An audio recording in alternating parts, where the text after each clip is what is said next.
Soy la doctora Graciela Fernández Alonso, directora de la Fundación Diagnóstico Maipú y responsable de generar estos eventos de previsión y de cultura para la comunidad. Solamente quiero agradecerles su asistencia, agradecer a los invitados que tenemos hoy que nos vamos a presentar. Y esta fundación se siente muy orgullosa de poder participar en temas que tienen que ver con la ayuda humanitaria. En particular porque hace 3 años que fuimos nombrados embajadores de la paz por la UNESCO, el Senado de la Nación y Cultura, por nuestra tarea, que cultura, salud y solidaridad tienen mucho que ver con la paz. Y ser nombrado embajador de la paz no es un premio, involucra comprometerse con los valores de la paz. Si nosotros no consideramos esto el honor de haber recibido un galardón, sino el estar comprometidos con que todo lo que hacemos tiene que ver con la conducta para la paz. Y siempre nos piden a los embajadores que demos algún pequeño mensaje cuando tenemos la oportunidad de estar con la comunidad. A mí el que me gusta dar siempre es muy cortito, es que se lo lleven pensando que la vida es mucho mejor, más apacible y todo resulta más fácil si hablamos con palabras armoniosas. Parece una cosa muy simple, no me voy ahora a dar ejemplos, pero si todo lo cotidiano tratamos de dejarlas, no digo las malas palabras, pero en vez de luchar contra el flagelo favorecemos la ayuda, estamos poniéndonos en un lugar muy diferente de la paz. Hoy, les quiero decir, el 9 en la Universidad de Belgrano, dentro de una jornada que se llama Más allá de los 70, va a estar con nosotros María América González, que va a hablar de temas de historia para recuperar los valores con el tema de los jubilados, que lo deben conocer por lo que ha estado en televisión. Y el 11 de noviembre tenemos acá, acá en Vicente López, al doctor Gustavo Caspara, que tiene una charla muy interesante que es Vivir con HIV. Y bueno, si quieren ver algo más, pueden ver en el Facebook o en la página de la Fundación todo el resto de programas de campañas y de charlas culturales y de prevención. Hoy tenemos el gusto de alojar con nosotros a una entidad internacional que es Médicos Sin Fronteras. Está con nosotros su director, David Cantero. Muchas gracias, David. Y le voy a ceder la palabra a Pablo Krause, del equipo de Médicos Sin Fronteras, que los va a introducir en el tema y vamos a tener una linda introducción a este trabajo que hacen desde acá y en el mundo. Gracias a todos.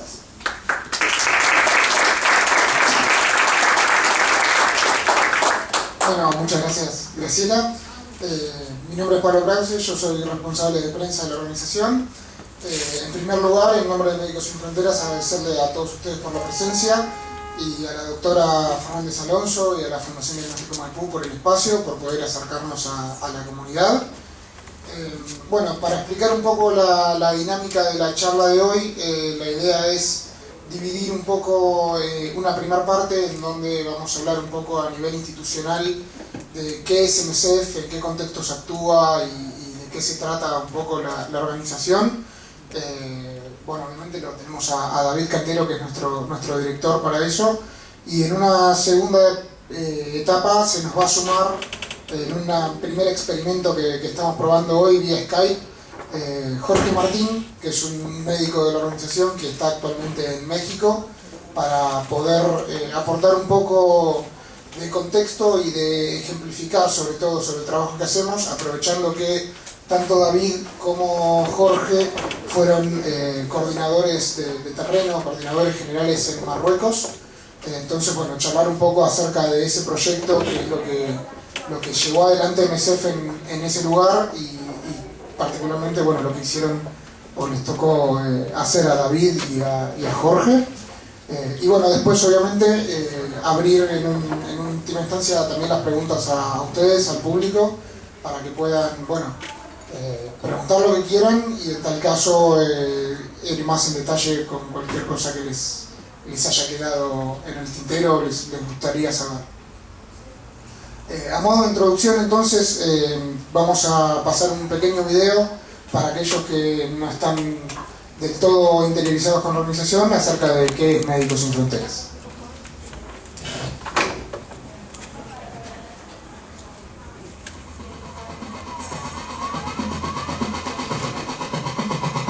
Médicos Sin Fronteras es una organización humanitaria internacional de acción médica que aporta su ayuda a poblaciones en situaciones de crisis y a víctimas de catástrofes y de conflictos armados, sin discriminación por raza, religión o ideología política.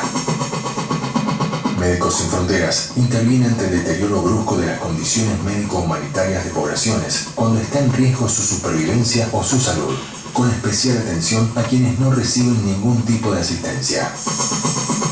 Empezamos a trabajar acá en el hospital de Jacmel con todos los heridos que hubo después del terremoto. Esta gente en el sur de Etiopía tuvo una cosecha que no fue buena y comenzó a sufrir agudamente malnutrición. Médicos, cirujanos, licenciados en enfermería, logistas, obstetras, responsables financieros y administradores de recursos humanos.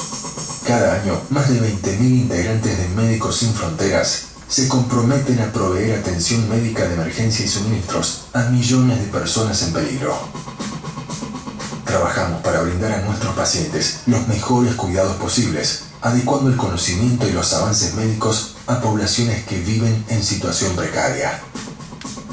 I appeal here today to His Excellency, the Ambassador of Russia, and through him to President Yeltsin, to stop the bombing of defenseless civilians in Chechnya.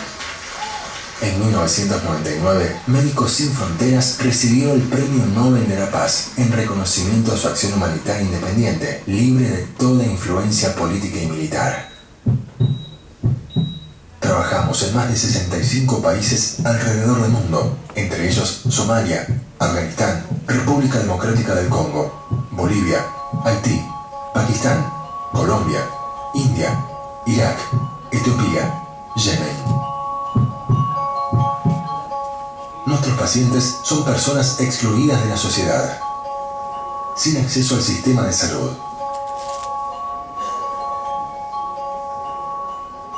Los equipos de Médicos Sin Fronteras trabajan junto a personas que luchan por sobrevivir a la violencia o al abandono, a pandemias y epidemias, a la guerra y a la inestabilidad política, a la malaria, al SIDA y a la tuberculosis, a víctimas de la violencia, de la desnutrición severa,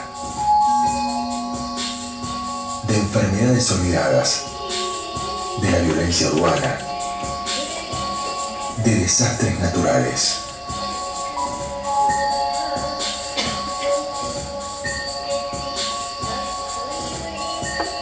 Esto es posible gracias al apoyo financiero de casi 4 millones de socios y donantes en todo el mundo que dan cuenta de nuestra independencia y representatividad.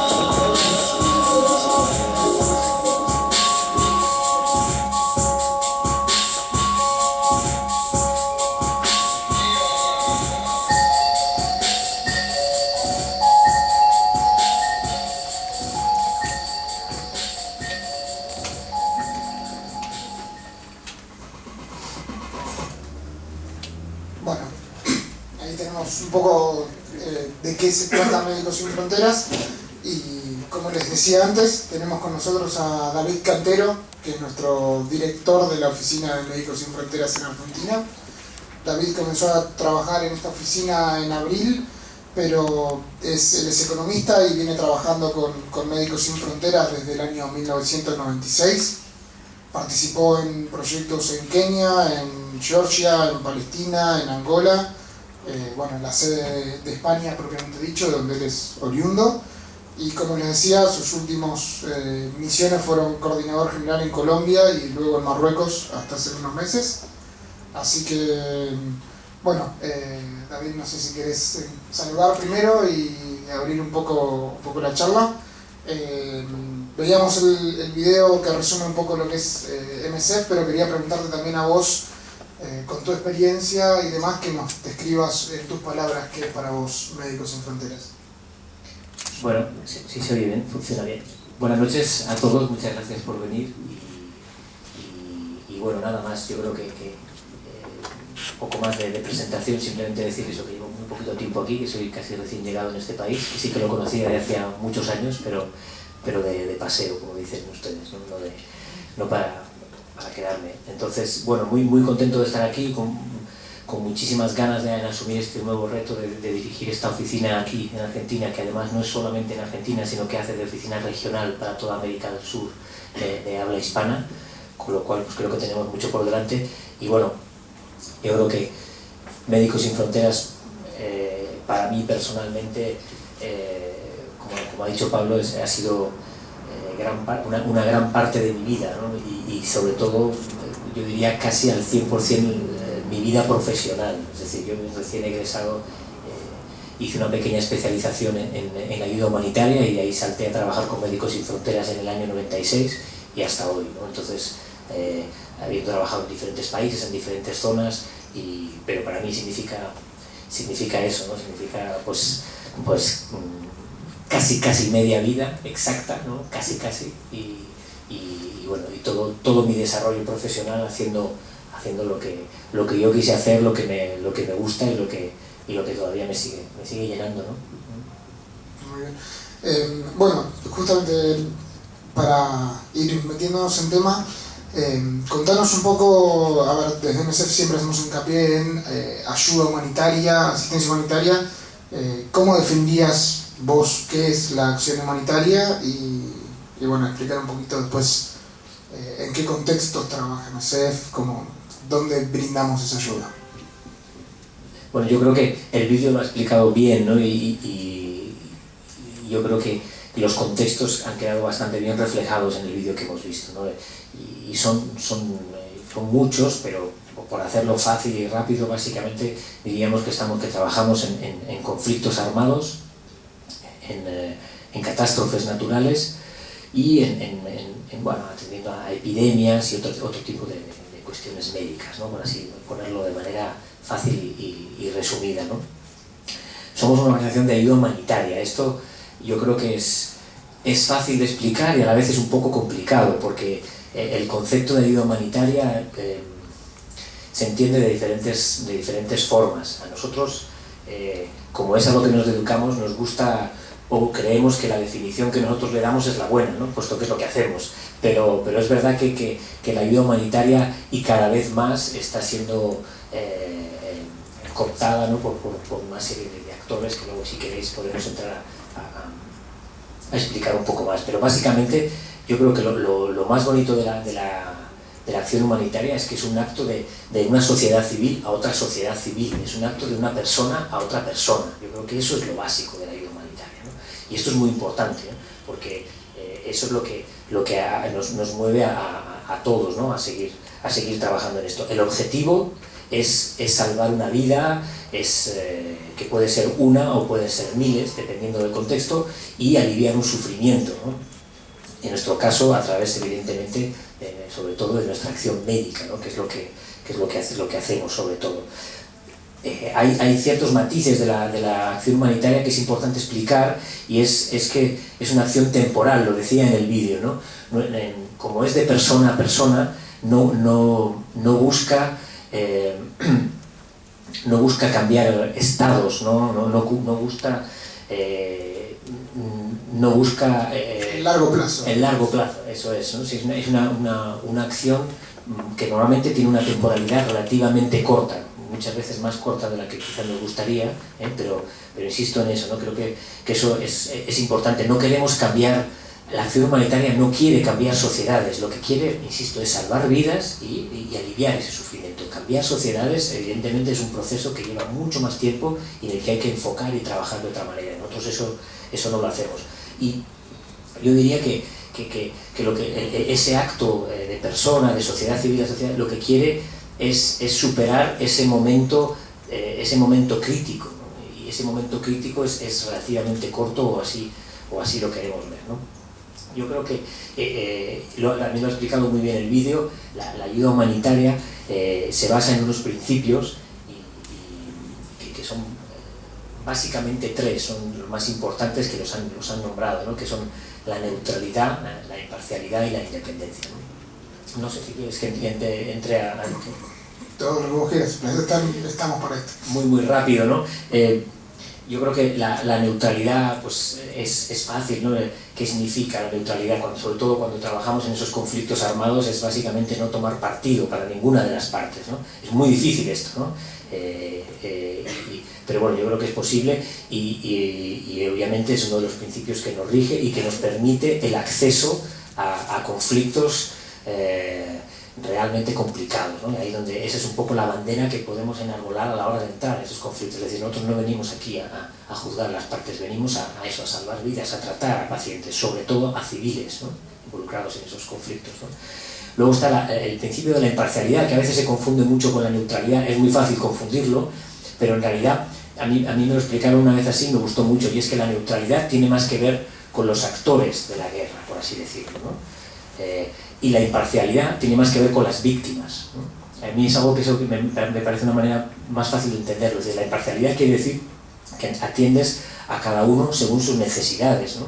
Que no discriminas, ¿no? Tiene mucho más que ver con eso, con el paciente, con las víctimas, ¿no? Y luego, por último, la independencia, que yo creo que es el más fácil de entender, pero a la vez el más difícil quizás de implementar, ¿no? Yo creo, y en este es el que además me gusta hacer hincapié, puesto creo que es el que de algunas maneras más diferencia lo que nosotros reivindicamos como ayuda humanitaria, ¿no?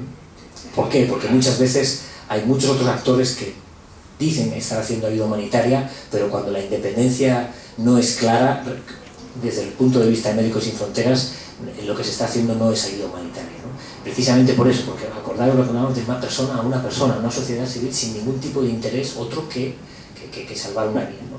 Entonces, esa independencia para nosotros es muy importante. Significa que a través de esa independencia podemos intervenir cuando nosotros queremos, donde nosotros queremos, sin que nadie nos diga dónde tenemos que ir, que eso hoy en día realmente es muy complicado, ¿no? Y nos permite también intervenir de manera rápida, ¿eh?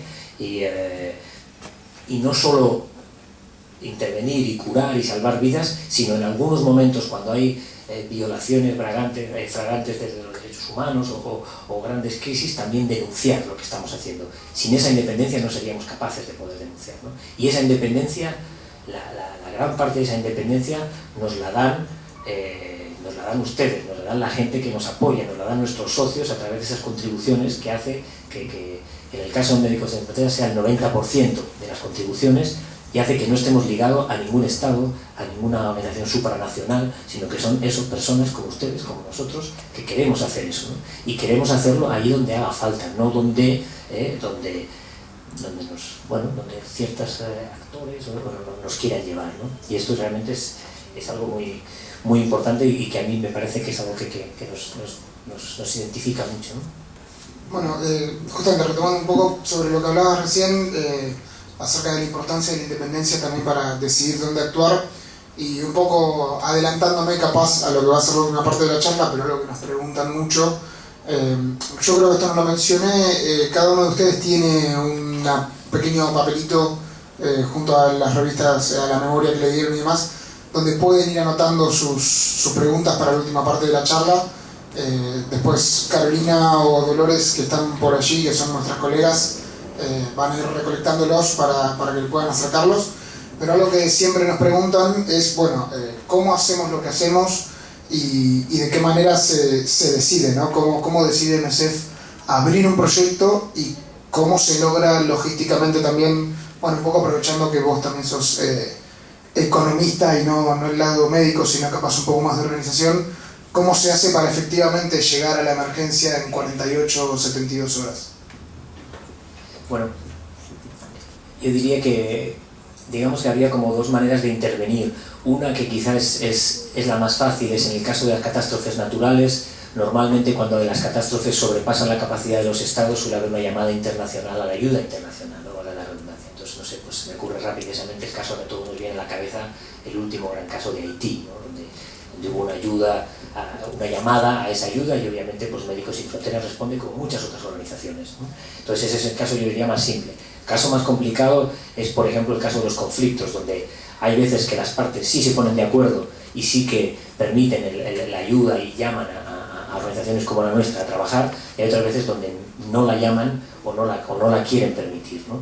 Bueno, en ese caso, obviamente nosotros también intervenimos, puesto que sigue habiendo víctimas, y en este caso civiles, en fin, en situación realmente complicada, ¿no? Entonces nosotros en ese caso lo que hacemos es decidimos ir y decidimos hacer una evaluación de necesidades. Bueno, esto lo hacemos en todos los casos, ¿eh? Se mandan unos equipos que llamamos rápidos de respuesta, que lo que hacen son equipos normalmente médico-logísticos, que llamamos, y lo que hacen es una evaluación rápida en menos de 24 horas de la situación, y eso hace tomar la decisión sobre la necesidad o no de intervenir. Respecto a esa rapidez, esa capacidad logística y tal, yo creo que, bueno, ya lo dije, el elemento clave es la capacidad financiera que tenemos, ¿eh? Esa capacidad que nos hace que sin tener que empezar a pensar, uy, ¿cuánto dinero necesitamos y de dónde lo vamos a sacar antes de intervenir? No, nosotros tenemos ese apoyo de fondos privados, sobre todo de socios como muchos de ustedes, que hace que tengamos esa reserva para decidir ir, hacer esa verificación de necesidades, empezar a trabajar y luego evidentemente empezar a trabajar en recabar más recursos para seguir trabajando, ¿no? Entonces eso es muy rápido. Esa rapidez no solo se consigue con plata, también se consigue con una serie de protocolos y una serie de material preposicionado que tenemos. En el caso nuestro tenemos unas antenas, que llamamos unas antenas de emergencia, que tenemos por ejemplo, una aquí en Panamá, que está sobre todo pensada para la respuesta a catástrofes naturales, puesto que esta parte del mundo, bueno, obviamente ustedes saben, inundaciones, tifones, huracanes y demás. Entonces hay una... Aclaremos que decimos antenas son unidades de emergencia, sí. No una antena... Bueno, gracias. Eso es. Son unos equipos normalmente de personas y o material preposicionado ya preparado, ¿no? El otro equipo que tenemos es en Nairobi, en Kenia, en el África del Este, puesto que todo el cuerno africano, como ustedes saben, ha sido siempre víctima de hambrunas, catástrofes y también conflictos, ¿no? Entonces, desde ese punto intentamos responder a toda esa gran parte del mundo. Tenemos otro pequeñito equipo que estamos formando ahora en Dakar, es decir, en África del Oeste, puesto que ahora es un punto muy caliente donde hay conflictos grandes como el de Mali, bueno, toda la parte de Níger y demás. Y luego otra cosa importante a nivel logístico, que es que tenemos dos bases de aprovisionamiento en Europa, una en Francia y otra en Bruselas, que son centros logísticos de aprovisionamientos nuestros, propios de Médicos Sin Fronteras, que básicamente lo que tienen es material preposicionado y formado en lo que llamamos kits, ¿no? O sea, en nuestros 40 años de experiencia nos han dicho eso, de que para intervenir rápido hay un mínimo de material que tiene que estar preparado. Luego, evidentemente, infelizmente, cuando hay grandes catástrofes, evidentemente la capacidad se ve desbordada, pero luego ya se repone el material y ya se busca otro material. Pero para intervenir rápido, pues hay que tener este material preparado. No sé, por darles un ejemplo, les diría, pues existe un kit que se llama un kit cólera para 1000 pacientes. Es decir, se desata la epidemia de cólera, ese kit está formado en cajas, todas protocolizadas, donde se sabe qué material en cada caja, se lleva, se envía rápidamente, se abren las cajas y se monta un campo de cólera para empezar a trabajar y a tratar a 1000 personas. Si evidentemente llegan más, pues se replica el kit y así sucesivamente, ¿no? Entonces eso es lo que nos da, yo diría, una rapidez a la hora de intervenir, ¿no? Bueno, hablando de intervenciones, vos recién decías, Médicos Sin Fronteras tiene gran parte de sus intervenciones, la mayoría, en el continente africano, y también actúa, mejor dicho, en escenarios de conflicto armado, con lo cual, un poco ligado a la independencia, creo que está también el tema de la seguridad de nuestros equipos y las garantías de acceso. ¿Cómo se maneja el acceso a esos entornos y la seguridad del personal una vez allí, digamos? Sí, claro, la seguridad es siempre muy importante en los contextos de conflicto armado, ¿no? Como podríamos pensar hoy en día, por ejemplo, en Siria, que quizás sería el conflicto más mediático que está pasando hoy, pero no solamente, hay otros conflictos en los cuales desgraciadamente no se habla en la prensa, ¿no? Pero podríamos hablar de la República Democrática del Congo, de la República Centroafricana, donde nadie habla, ¿no? Y donde se continúa habiendo un conflicto, y así pues la lista es bastante larga, ¿no? Entonces la seguridad es realmente importante para nosotros, para los trabajadores de Médicos Sin Fronteras y para nuestros pacientes igualmente, ¿no? Entonces la organización asume ciertos riesgos, es verdad, y evidentemente en un conflicto uno nunca está exento de riesgos, pero yo creo que asume unos riesgos calculados, es decir, se hace un análisis de riesgo y ese análisis de riesgo se hace pues, de manera bastante profesional, ¿no? Es decir, no solamente se habla se intenta analizar toda la casuística que podría pasar, de la probabilidad de que algo así pueda pasar, y todo esto sería un análisis, se hace en una matriz, por así decirlo, una herramienta ya prefijada, y de ahí se decide si se puede trabajar o no. En la mayoría de los casos la respuesta es sí, se puede trabajar. En algunos, infelizmente, no, son muy pocos, y luego quizás podamos hablar un poco de un caso emblemático que ha sido el caso de Somalia, ¿no? Pero básicamente la seguridad es algo que nos tomamos muy en serio. Todos los temas de seguridad están protocolizados, es decir, existen unas normas de seguridad en cada país de actuación que se siguen estrictamente, y ahí existe un protocolo de evacuación. Por ejemplo, en todos los países donde intervenimos existe un protocolo para evacuación de nuestro personal y o de los pacientes, y bueno, yo creo que, como digo, pues eso es a base de protocolizar todo lo protocolizable, ¿no? Porque efectivamente en seguridad todo lo es, ¿no? Bueno, vos recién tocabas el caso de Somalia para la seguridad. Brevemente, por si alguien no está tanto capaz de explicar cómo fue esa decisión, ¿no? De cerrar finalmente el proyecto en Somalia hace nada, este último mes, como para poner al tanto, capaz que no están tan al día de la actualidad de Médicos Sin Fronteras. Sí, Somalia, como saben, es un conflicto que lleva bueno, desde hace 21 años, en el cual llevamos trabajando 21 años desde el primer día, y ha sido, en cierto modo, uno de los conflictos también olvidados, ¿no? de la tierra, puesto que no se hablaba mucho, excepto en momentos muy puntuales. Nuestro presidente dijo una vez, o creo que fue él, o no sé quién, que dijo que Somalia era el peor país del mundo donde nacer ahora, ¿no? Entonces eso hizo que Médicos Sin Fronteras, digamos, que llevara al máximo el riesgo que asumía para trabajar allí. Estamos hablando de muchos años, de 21 años, pero estamos hablando de que la organización perdió a 16 miembros que fueron asesinados en Somalia, y una serie de secuestros, entre ellos algunos de muy larga duración, como el de 2 compañeras que fueron liberadas hace unos meses, después de 21 meses, el de una compañera argentina, una enfermera argentina, Pilar, que fue también secuestrada contra su voluntad durante unos 10 días. Entonces, esto, como decía, nos puso en situaciones muy difíciles. Aún así seguimos trabajando allí, puesto que se pensó que el impacto que teníamos era alto, y en momentos y en algunas zonas del país éramos la única organización que proporcionaba salud a la población somalí. Pero el hecho de todas estas agresiones brutales contra nuestro personal, ¿no? Y sobre todo el hecho de que tanto autoridades civiles como grupos armados perpetraran algunas de ellas, y no solamente las apoyaran, sino que de alguna manera tácita también las permitieran, hizo que hiciera imposible llevar a cabo una labor humanitaria con ciertas garantías, ¿no? Y eso nos hizo tomar la decisión, pues yo creo que ha sido una de las más difíciles que ha tomado la organización, sabiendo que, como decíamos, es uno de los países con de las mayores crisis humanitarias. Nos hizo tomar la decisión de dejar el país, ¿no? Para ponerles un ejemplo, en Somalia era el único país del mundo donde Médicos Sin Fronteras aceptó trabajar con escolta armada. Eso es algo que para nosotros era impensable, ¿no? Antes hablábamos de seguridad. Nosotros siempre hemos dicho que la protección nos la daban las poblaciones a las cuales atendíamos, ¿no? Nunca en ningún otro contexto estábamos trabajando con escoltas armadas. En Somalia tuvimos que renunciar a ese, para nosotros, principio tan fuerte, para poder llegar a la población somalí.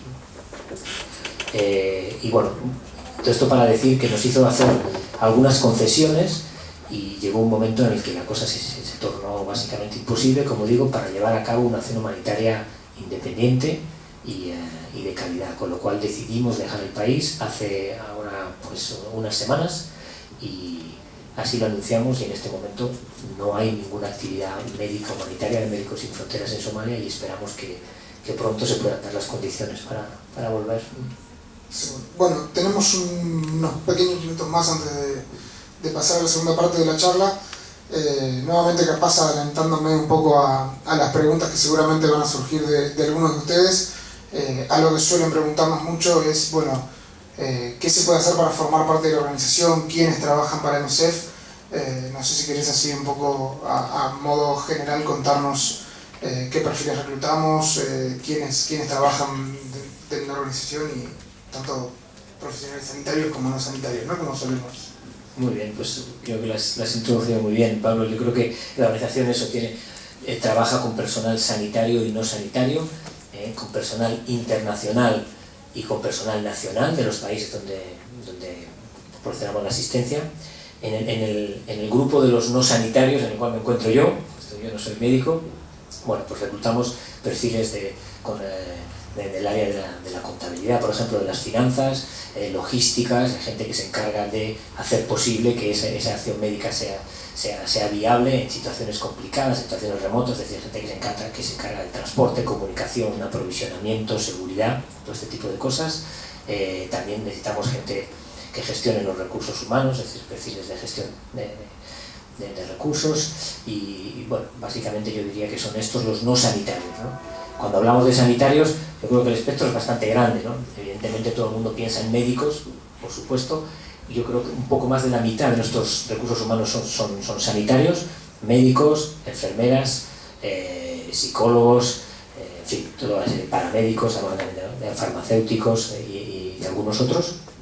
Y en el caso de los médicos, yo diría que hay tres perfiles que son especialmente importantes para la organización y especialmente difíciles de reclutar, y en los cuales, bueno, aquí en Argentina la verdad es que tenemos una respuesta bastante buena y estamos haciendo mucho hincapié en buscar. Hoy estamos en un ambiente, en una fundación médica, con lo cual pues creo que es un buen sitio, ¿no? para explicarlo así, donde en el caso como decía, hay tres perfiles de cirujanos, anestesistas y ginecobstetras, ¿no? O sea, son tres de los cuales nos cuesta más conseguir, pero son muy importantes, sobre todo obviamente en grandes catástrofes o en conflictos.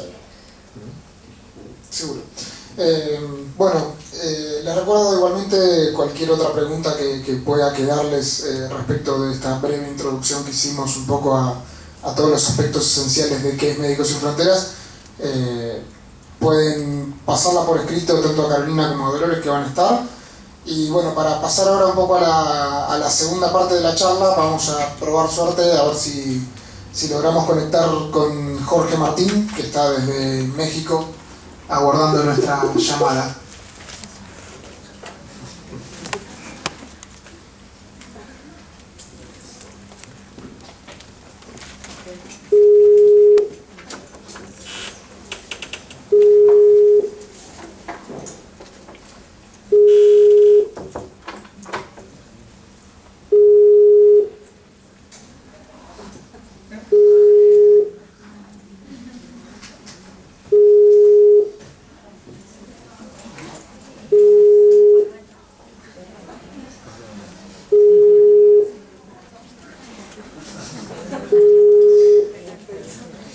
Me toca a mí contar todo y va a ser más aburrido.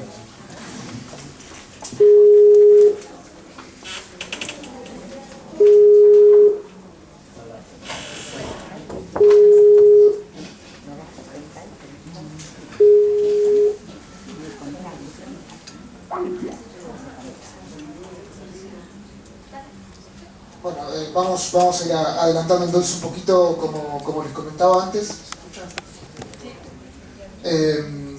Bueno, David viene de ser coordinador general en Marruecos hasta hace apenas un par de meses, con lo cual la segunda parte de la charla, la idea era poder ejemplificar esto que hablábamos de la labor humanitaria de Médicos Sin Fronteras con un contexto en particular en donde podamos dar más detalle de lo que veníamos haciendo.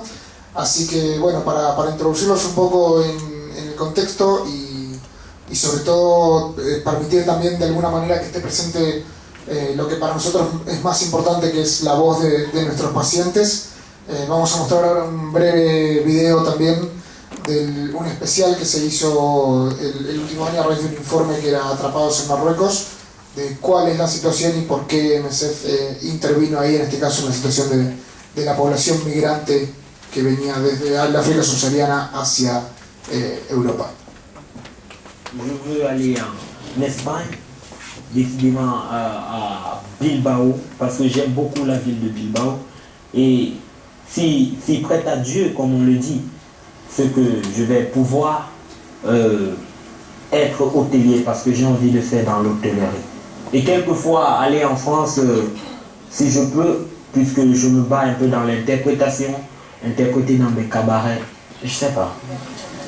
Mimba mutura moto nye pon maladi Pudumbe babarita Uwasite mbusa mimbo mitumbe Iyala bodum mwende bonanga. They cannot give you a place to stay, and we live in the bush. In the bush where animals stays, different kind of animals. That's where we live. But I can't stay here in Morocco. But if I have something doing outside begging, I have work here, no problem. If I have something doing, no need of going to Europe, I might stay. Je vais prendre un grand risque, mais déjà quand je sors de mon pays, c'est déjà un risque, donc ce n'est plus trop étonnant. Je vais essayer par la voie maritime, par l'eau.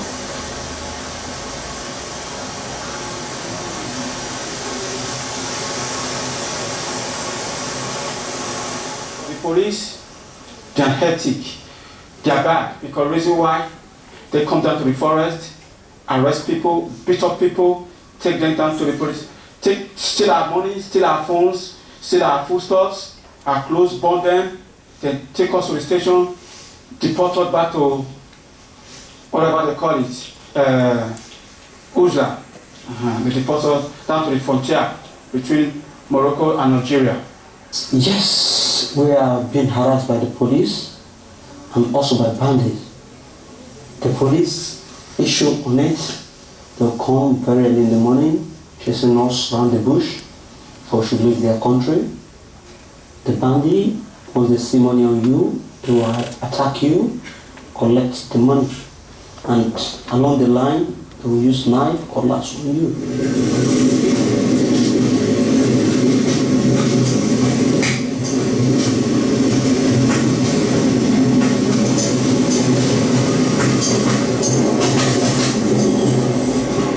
But I don't want to stay in Europe. I just 3 years in Europe.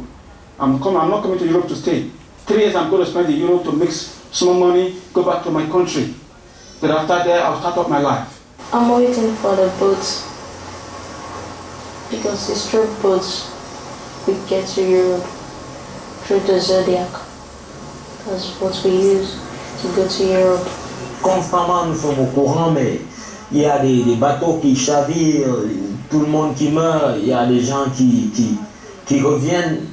Des trucs comme ça, on les entend chaque jour, mais ça n'empêche pas que j'ai toujours espoir, quoi. Balalo kwalat nandende di balalo di nova aboralo di bapungu nandende tia la godumwe de bona.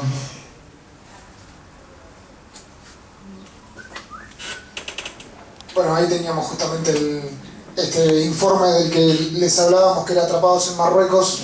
Figuraba ahí la dirección, en caso de que después alguien quiera consultarlo en profundidad. Bueno, acá veíamos una pequeña parte, una pequeña introducción, capaz como para darle al tema. Bueno, probamos una vez más con Jorge, a ver si podemos aprovecharlo para el resto de la charla.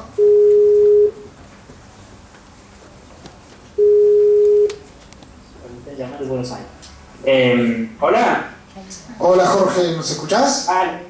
Sí, espérame un segundito. Cordobés Jorge, no sé si me notan. Bueno, te dejo el video que se llama más tarde. Vale, listo, checa. Sí, ¿me escuchan?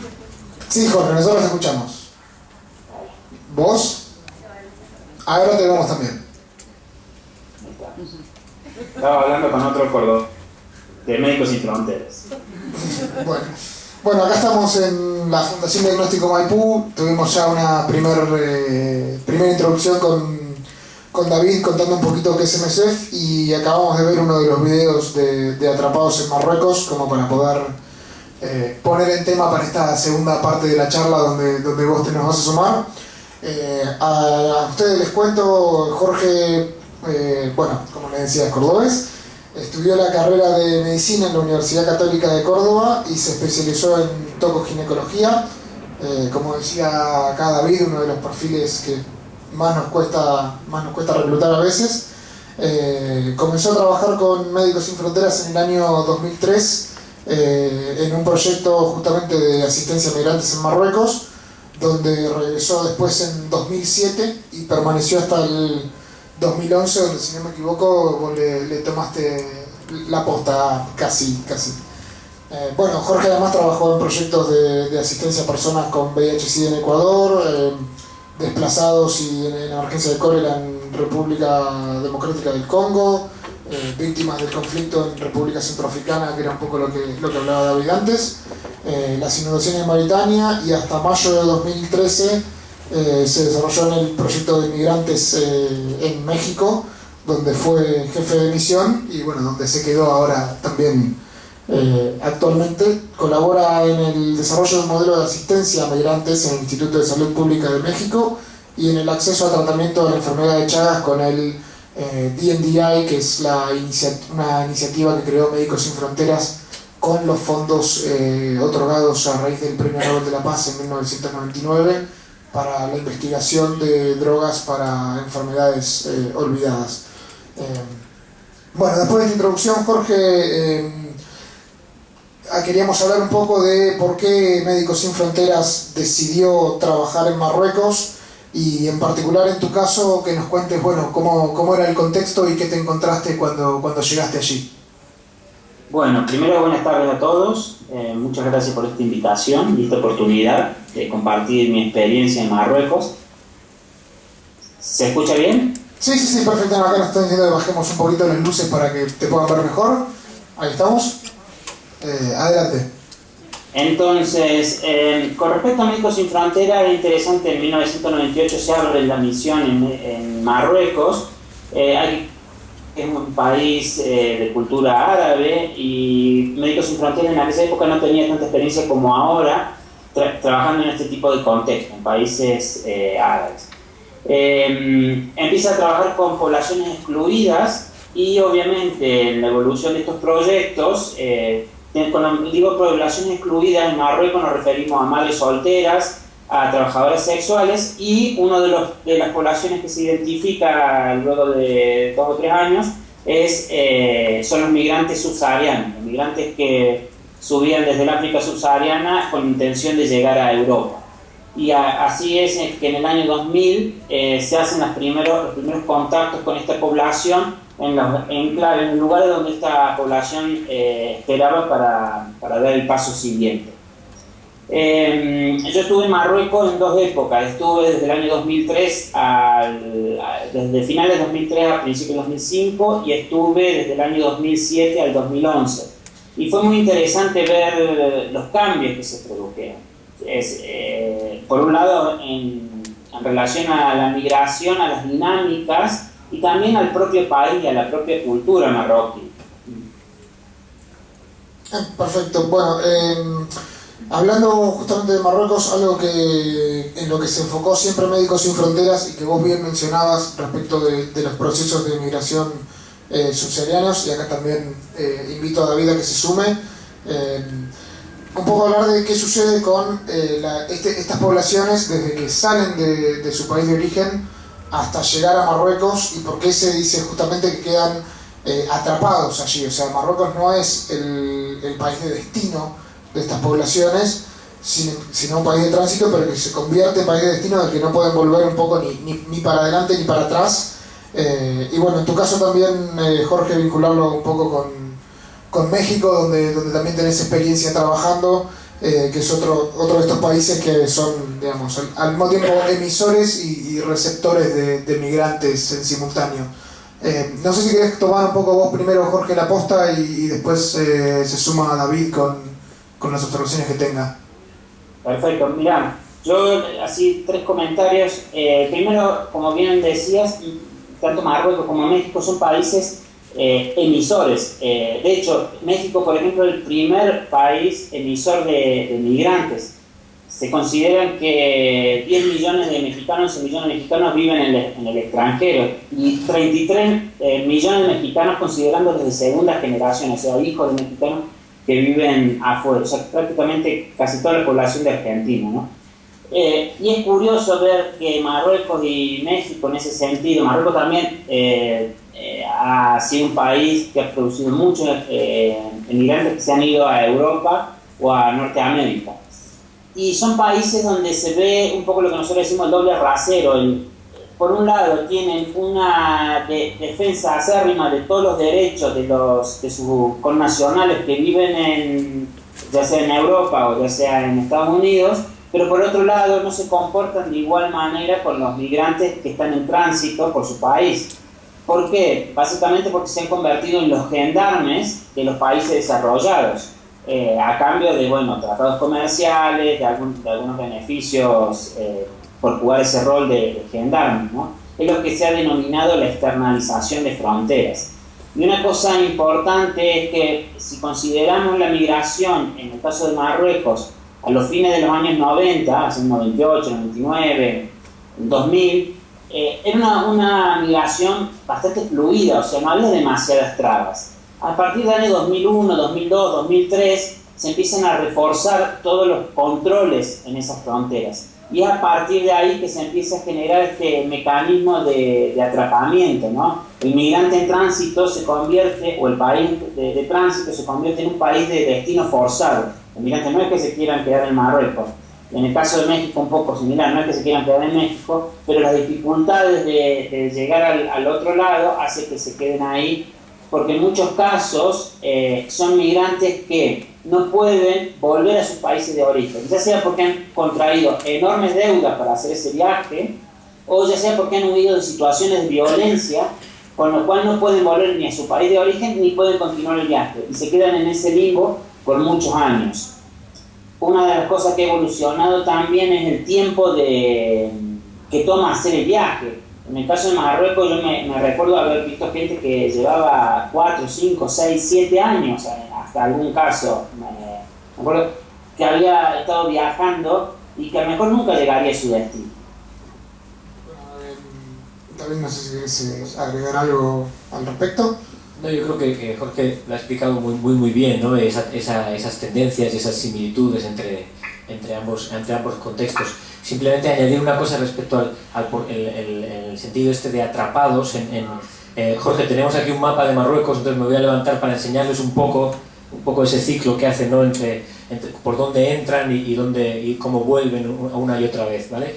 Entonces, bueno, este es el mapa, como veis, de Marruecos, que está situado aquí. Veis que está muy cerquita de Europa y de España, a través del estrecho de Gibraltar, que tiene muy pocos kilómetros. Entonces es como decía en el vídeo, realmente lo están viendo, está ahí, lo pueden casi tocar, pero no lo pueden alcanzar. Realmente, antes hablamos un poco de salud mental, también esto es muy duro, ¿no? En la psicología de la gente, que lleva ahí mucho tiempo, en fin.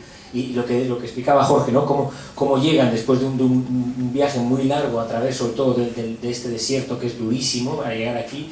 Luego, si queréis, podemos ahondar un poco más en qué pasa en todo ese trayecto, en términos, por ejemplo, de violencia sexual contra las mujeres, que realmente es muy duro, y entran por esta parte, por Argelia, por este punto que se llama Oujda, ¿no? Entonces, cómo se quedan aquí, cómo su idea normalmente suele ser o llegar aquí al estrecho para cruzar, o llegar a la ciudad, por ejemplo, de Nador.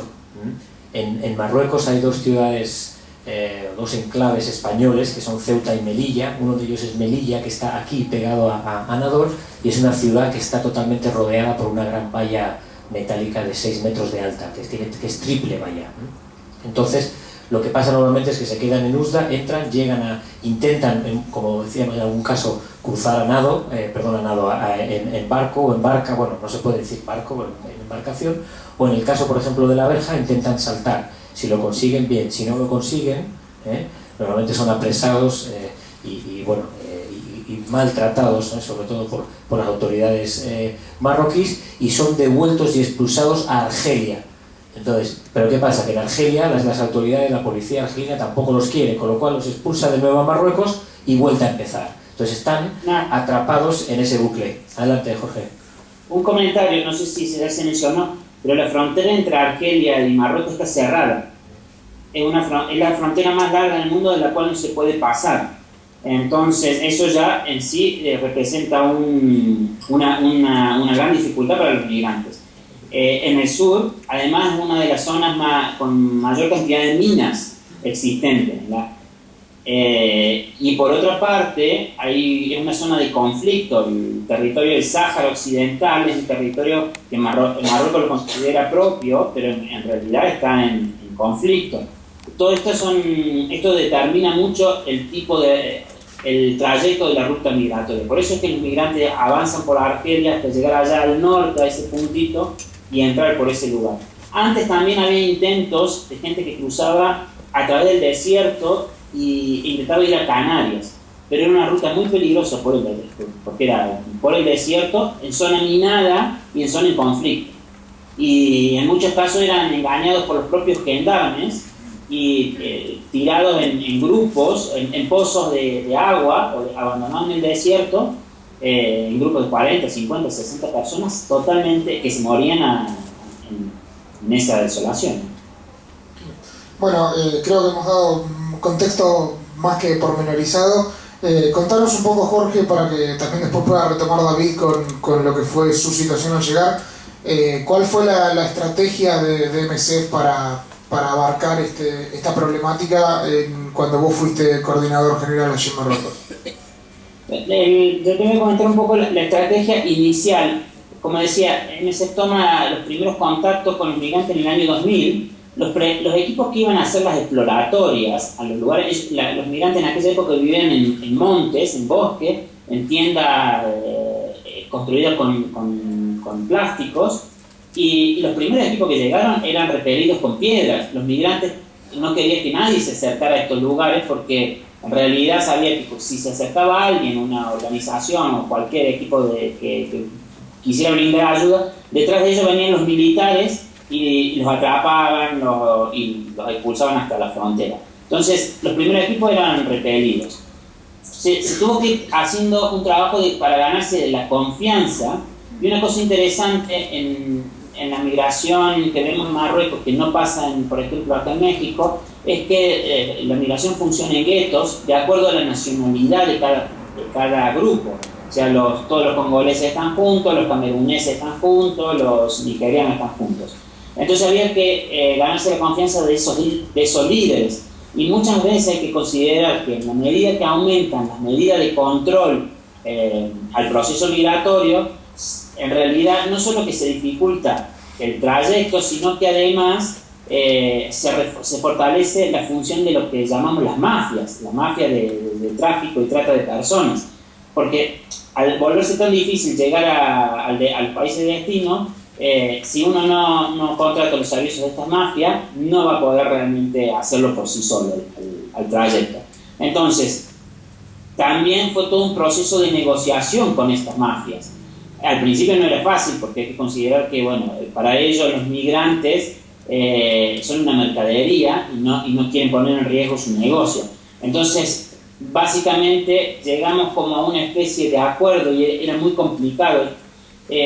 Nosotros proveíamos un servicio que ellos veían como algo positivo porque mantenía en buen estado lo que para ellos era su mercadería, lo cual no deja de plantear muchos principios éticos en el trabajo. Entonces, como les decía, se fue ganando la confianza de los migrantes, de los líderes, de estos grupos que se aprovechan de los migrantes, pero además en aquella época, en el año 2003, 2002, 2003, la situación en Marruecos era de bastante represión y el trabajo de la organización no estaba permitido. De hecho, fue muy difícil lograr un acuerdo y una autorización de las autoridades.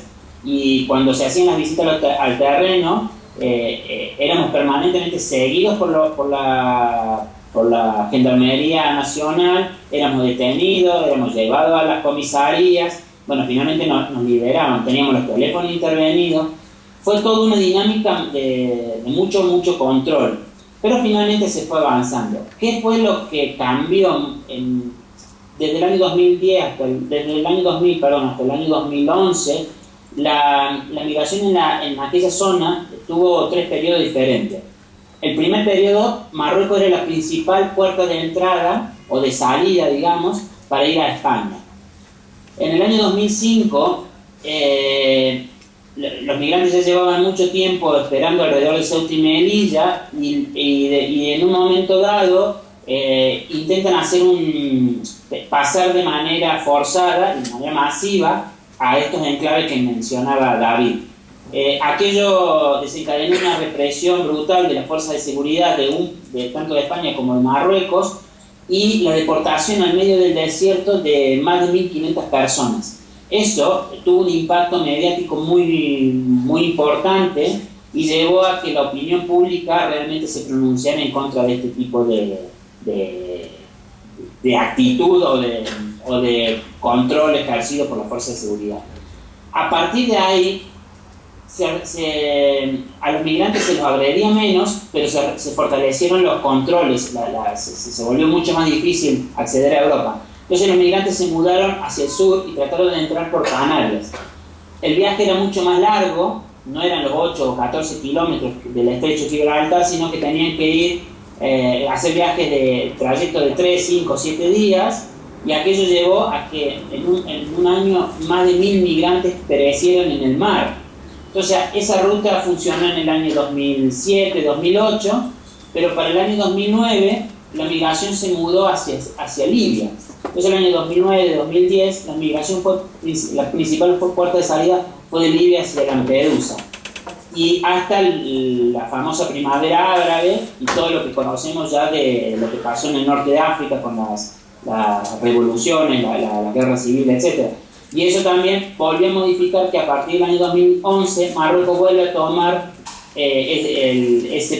vuelve a convertirse de nuevo en un punto importante de pasaje de personas. Entonces, Médicos Sin Fronteras se iba adaptando, se trataba de adaptar a todas estas realidades, ¿no? O sea, en un momento mucha represión, en otro momento los migrantes que se van a otra ruta, Médicos Sin Fronteras se muda o intenta trabajar desde Mauritania, intenta trabajar desde Argelia, intenta trabajar desde Libia, y se fueron haciendo como cosas puntuales.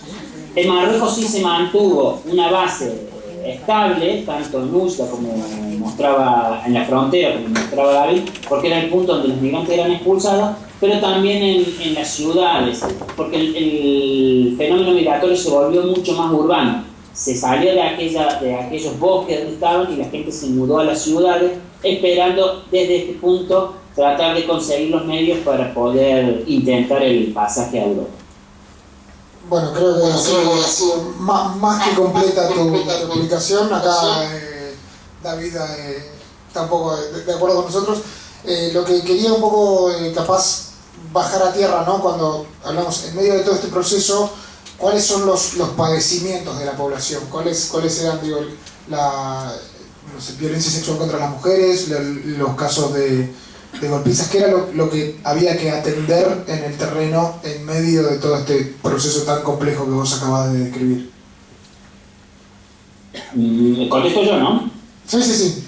Vale. Esta es la parte que me pongo humano, y no morboso, pero humano, y yo voy a decir, en mi experiencia como médico, yo llevo 28 años de médico, sí, y una de las cosas que más, 18 años, perdón, y una de las cosas que más me afectó a lo largo de todos estos años han sido 2 cosas: ver a los niños malnutridos, no en la migración, sino a los niños malnutridos, cuando me ha tocado ver, y la cuestión de la migración. Y la cuestión de la migración para mí ha sido bastante difícil como médico asumir, ver las consecuencias sobre la salud que tiene este fenómeno migratorio, causados por un fenómeno sobre todo humano, ¿no? O sea, la migración en sí no es una epidemia, no es una catástrofe natural, nada, es gente que quiere pasar de una frontera a otra, y para buscar una mejor vida o para huir de una situación de violencia.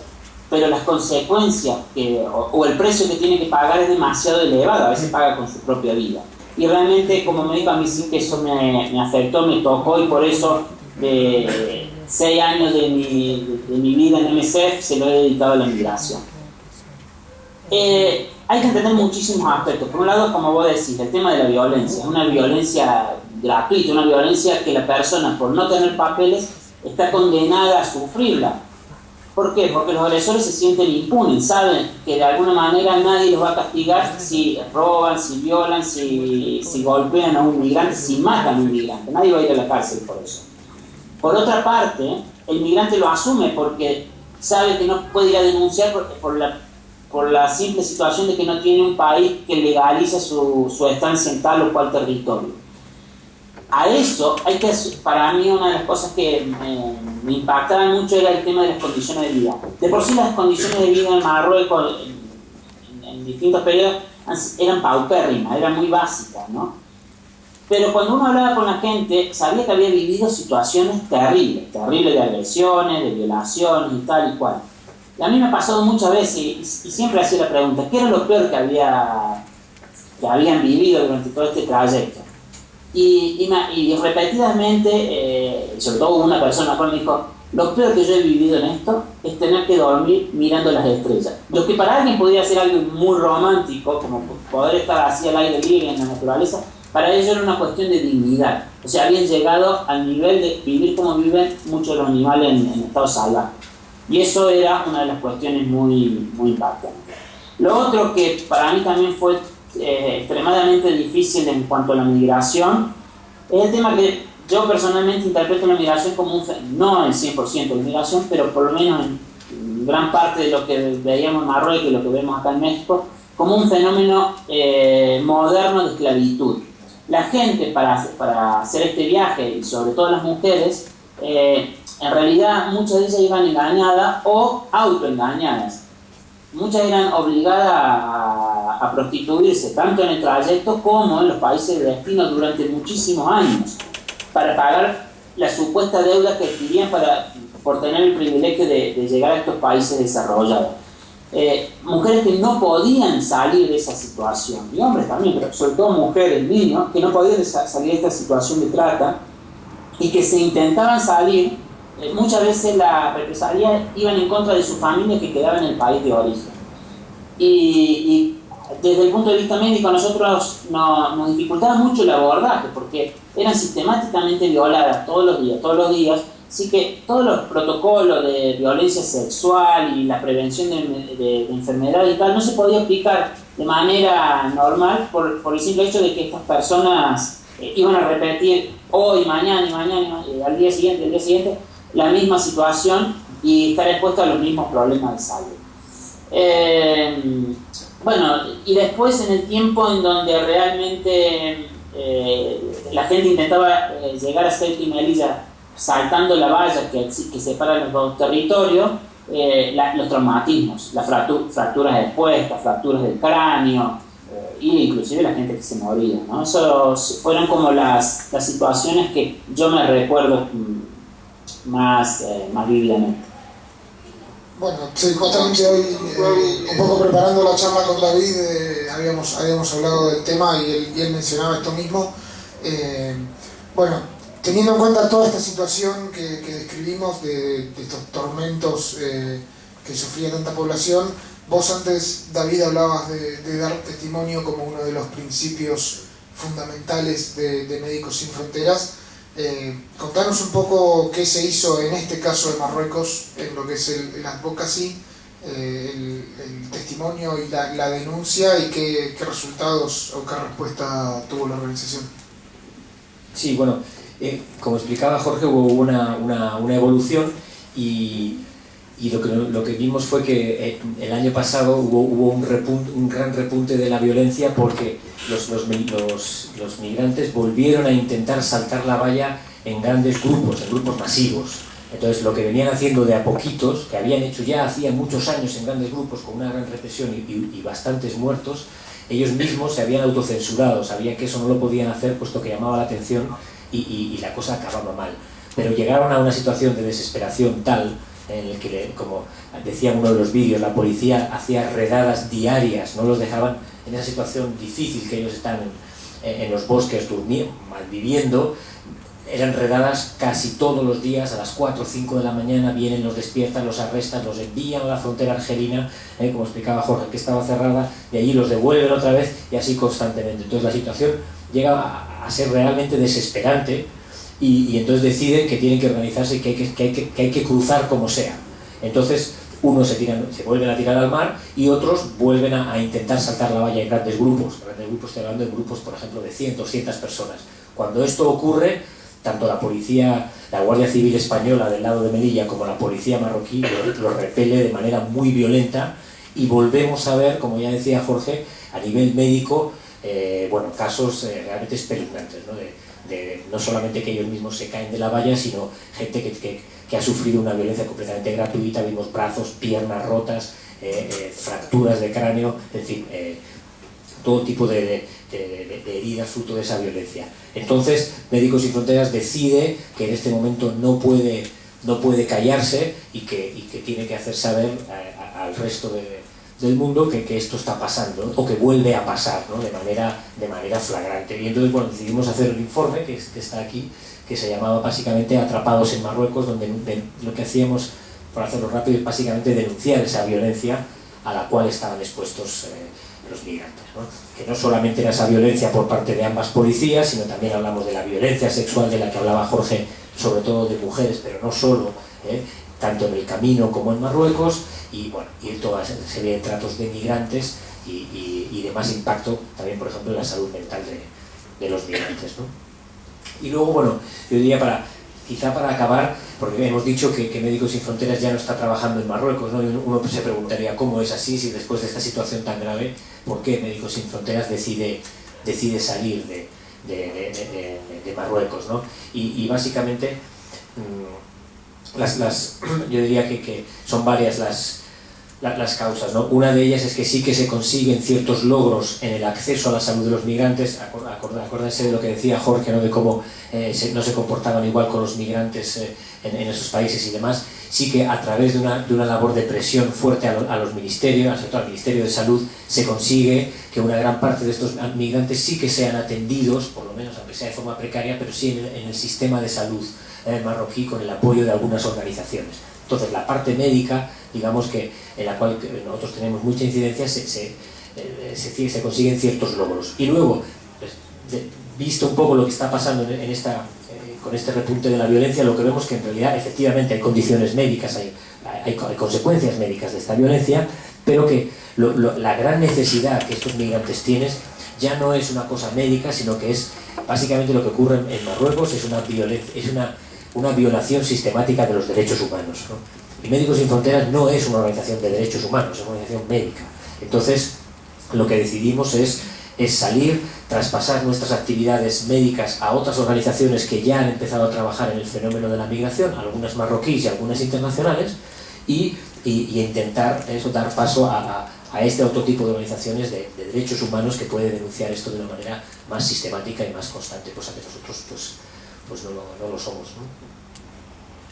Bueno, Jorge, como para ir cerrando un poquito esta segunda etapa de la charla sobre Marruecos, primeramente en nombre mío y de todos aquí, agradecerte esta conexión que bastante exitosa además para hacer un primer experimento.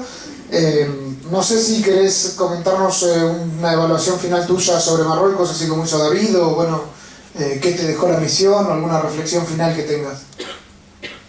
Bueno, como reflexión final, un poco ya lo dijo David, yo creo que la experiencia de Marruecos en cuanto al tema de migración para Médicos Sin Fronteras fue muy interesante porque nos permitió ver toda la evolución de un proyecto de estas características.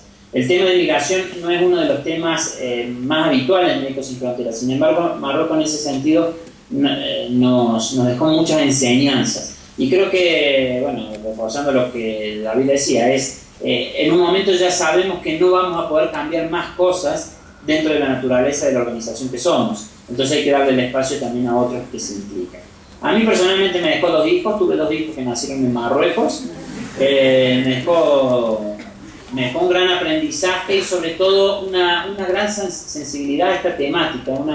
El trabajar con poblaciones en movimientos como médico es todo un desafío, o sea, no solo con migrantes, también con desplazados, con migrantes que son trabajadores temporales, inclusive con gente que trabaja en el transporte.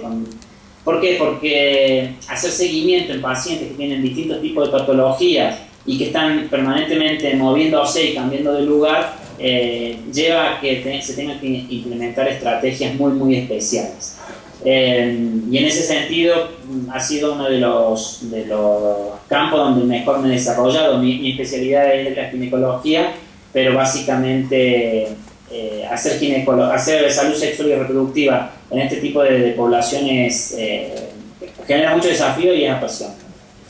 Y por el resto, siempre que se generan estos espacios donde uno puede compartir la experiencia y hacer llegar a veces una realidad que a los argentinos se nos hace muy distantes. Argentina es un país receptor de migrantes. Contrariamente a lo que uno puede suponer, Argentina es uno de los 20 países que más migrantes reciben. Tenemos una cultura bastante abierta para el tema de la migración. Sí puede haber a veces discriminación, es real, pero en el tema de acceso a la salud no hay ningún extranjero que no vaya a ser aceptado en algún hospital, en algún centro de salud, o que no vaya a recibir la asistencia que se merece. En ese sentido, los argentinos no lo sabemos, lo vivimos como algo natural porque somos un país también de inmigrantes, ¿no? Y por eso es lindo a veces tener estos espacios para difundir este tipo de experiencias. Bueno, muchísimas gracias, Jorge, por tu aporte. Agradecemos también a David y bueno, le vamos a dar paso ahora un poco a las preguntas de la gente, así que aprovechamos para despedirte y para agradecerte que liberamos ya los minutos.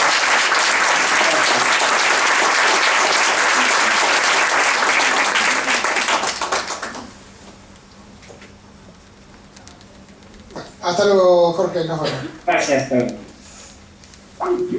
Bueno, como habíamos anunciado un poco, esta última parte ya me han hecho llegar varios de sus papelitos. Esperamos tener tiempo para responder a todos. Bueno, muchas de las preguntas vienen obviamente por el lado de reclutamiento, pero también tenemos algunas de operaciones y de desafíos para hacer lo que hacemos, con lo cual me parece arrancar un poco por esas que capaz son las más jugosas para explicar. Mariana, por ejemplo, nos dice que quiere que contemos un poco acerca de lo que está pasando en Siria y lo que nosotros estamos haciendo ahí. Bueno, respecto a lo que está pasando en Siria, yo creo que no tengo mucho más que añadir de lo que ustedes pueden leer en la prensa.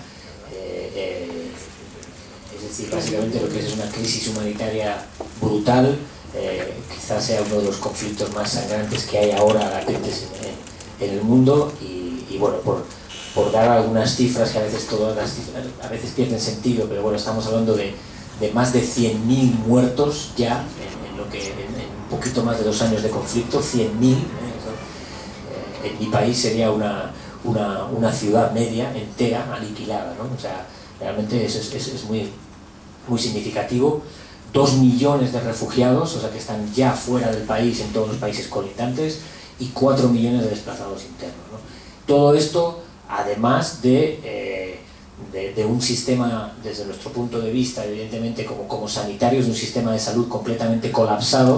Es decir, creo que, y lo vinculo ahí al que estamos haciendo ahora, es decir, aparte de atender como podemos, puesto que el acceso está siendo muy muy difícil a la población civil, aparte de atender a todas las víctimas del conflicto, estamos atendiendo a un país que tenía un sistema de salud que funcionaba, por lo que tenemos oído, bastante bien, y que ha colapsado de un día para el otro. Entonces eso quiere decir que las mujeres siguen dando a luz, las complicaciones en el parto se siguen dando, entonces esas mujeres siguen necesitando hospitales donde dar a luz, los diabéticos siguen necesitando sus tratamientos, los hipertensos igualmente. Entonces hay que pensar eso no solamente en las víctimas del conflicto, que es brutal, como ya he dicho, sino que en un país, en una población que sigue teniendo necesidades de salud, por así decirlo, no sé cómo decirlo, rutinarias, ¿no? Y eso no está atendido hoy en día porque las estructuras de salud se han destruido, mucho del personal sanitario ha abandonado el país mucho del personal sanitario ha sido perseguido, ha sido asesinado. Entonces, bueno, lo que estamos haciendo ahora, como decía, es intentar atender a esas víctimas en condiciones relativamente complicadas y de seguridad muy delicadas, ¿no? Bueno, tenemos una pregunta de César que nos pregunta sobre Haití, si todavía estamos y cómo es la situación actual. Da la casualidad que tenemos a la doctora Florencia Romero, que viene de llegar de Haití hace apenas unas semanitas. Así que nada, una feliz coincidencia, le vamos a ceder la palabra a Florencia para que cuente un poco de primera mano cómo es la situación hoy en día en Haití. No sé, Flor, si te querés acercar. Te acercamos una silla de paso.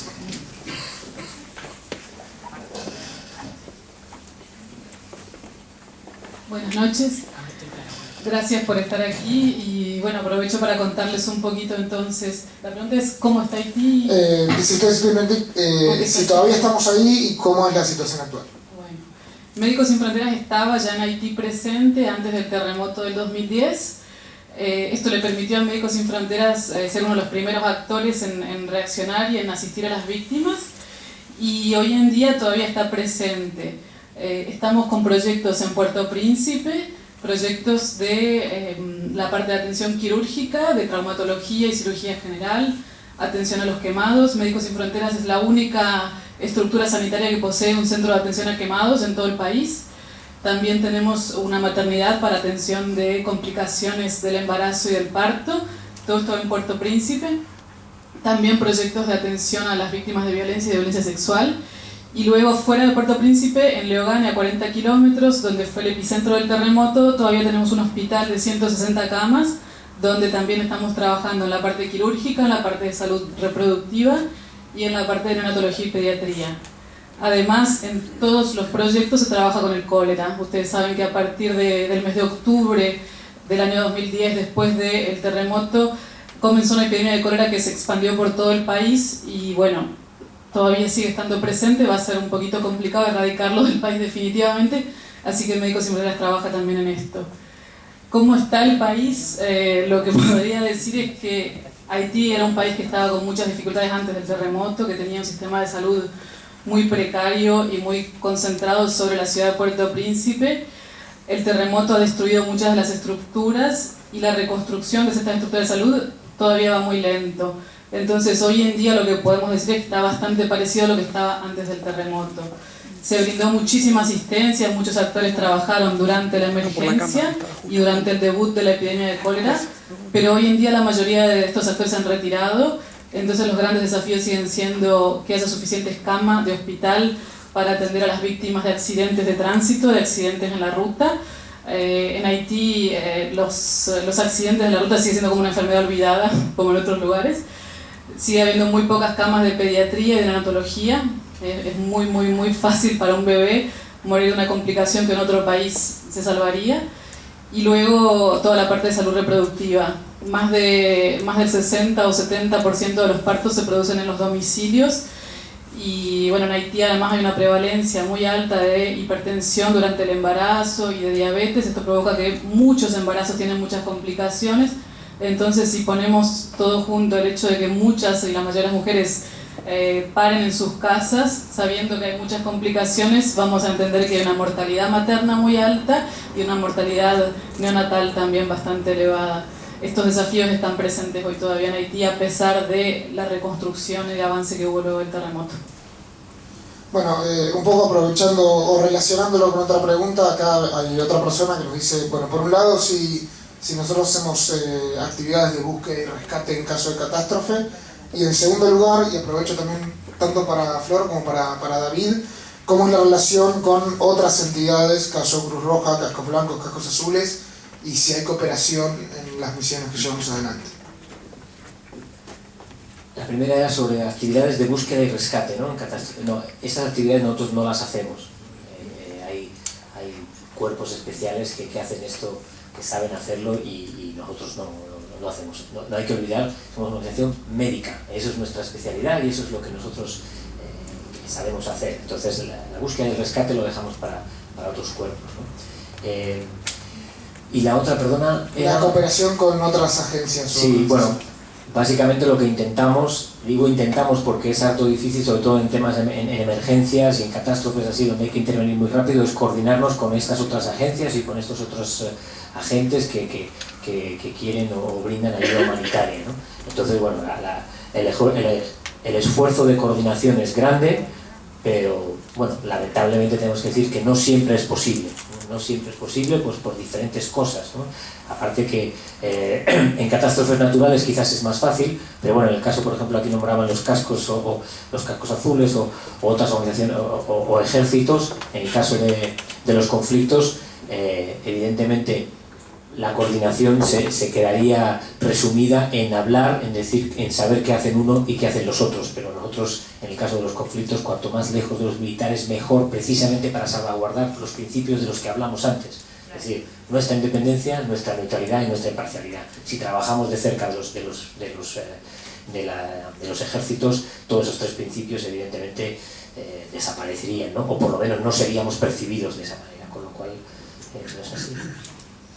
Algo importante que no se nos pase, la gente de Diagnóstico Maipú nos recuerda que hay una encuesta también que les han facilitado, por la que después participan por el sorteo aquí de unos pequeños souvenirs que se les entregó junto con la revista, así que la completen para que después la pueda tener a fin la gente de la fundación. Bueno, siguiendo un poco, capaz, me imagino más con Marruecos y con lo que te ha tocado intervenir a vos, pero capaz a Flor también en una de sus otras misiones. María Elisa nos pregunta, ¿cómo ingresamos a un país que no solicita ayuda o no la quiere? O sea, cuando tomamos la decisión de llevar a cabo esa acción, ¿cómo negociamos o cómo entramos en ese tipo de contextos? Bueno, la pregunta es muy buena, muy interesante y muy difícil, ¿no? Yo creo que en nuestro nombre lo dice todo, ¿no? Es decir, en nuestro nombre fue Médicos y nuestro apellido alguien nos lo puso y fue Sin Fronteras. Entonces, eso dice mucho. Es decir, como explicaba antes, en las catástrofes naturales suele ser bastante fácil, ¿no? Entrar y empezar a trabajar. En los conflictos, en algunos sí, y normalmente y cada vez más no. Entonces, no somos queridos, o a veces por una parte sí, por otra parte no, y esto complica todavía aún más la situación. ¿Cómo lo hacemos? Bueno, básicamente yo creo que nuestra herramienta son nuestros principios. Esa es nuestra herramienta, esa es nuestra carta de visita, esa es nuestra carta de presentación. Es decir, somos Médicos Sin Fronteras, nuestros son nuestros principios y venimos a hacer ese acto humanitario. Entonces, a veces lo conseguimos y otras veces no. El cómo, bueno, que hay muchas maneras, han hablado de negociación, pues eso es lo que hay que hacer en esos casos con todos los actores armados, con gobiernos, bien, absolutamente con todo el mundo, para precisamente conseguir llevar eso a las víctimas, sobre todo civiles de los conflictos. ¿Cómo? Pues negociando, hablando, no hay otra manera. Y bueno, sí diría que hay otra manera. En algunos casos, cuando no hay negociación posible, cuando no hay manera de hablar, es simplemente hechos consumados. O sea, hay que entrar y hay que entrar. Y hay que tomar ese riesgo y hay que entrar y empezar a tratar, ¿no? Y normalmente solemos ser relativamente exitosos, no siempre. Bueno, eso habría que preguntárselo a ellos, ¿no? Pero evidentemente estamos hablando de una guerra. O sea, en una guerra todo vale.